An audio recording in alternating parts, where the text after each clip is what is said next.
You are about to meet Dr. Lucak, a gastroenterologist who practices in New York City. She provides comprehensive care for disorders of the gastrointestinal system, including Irritable Bowel Syndrome with constipation, IBS-C, and Chronic Idiopathic Constipation, CIC. It is important that you always talk to your own doctor about what treatment plan may be best for you.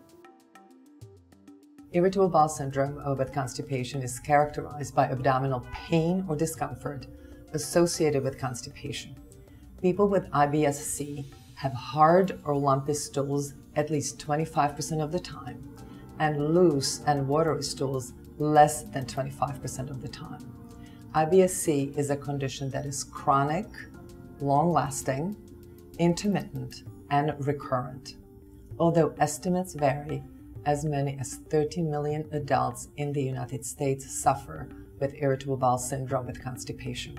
Constipation is a very common symptom that we have all experienced in our lives. But when constipation keeps coming back and is long-lasting, then we call it chronic constipation. Chronic idiopathic constipation means that it's chronic constipation without an identifiable cause.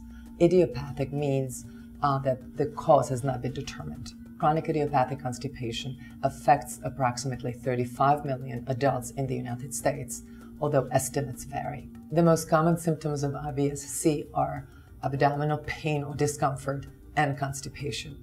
Some patients with IBS-C suffer from having hard and lumpy stools and having difficult time evacuating their bowels.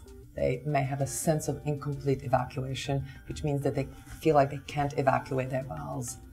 They may also experience bloating, gas pains, and straining when they're passing their bowel movement. These symptoms are long-lasting or keep coming back. People with chronic idiopathic constipation suffer with symptoms of constipation, including passing hard and lumpy stools, having a sense of incomplete evacuation, and straining when passing their stool. Some patients may also experience abdominal discomfort.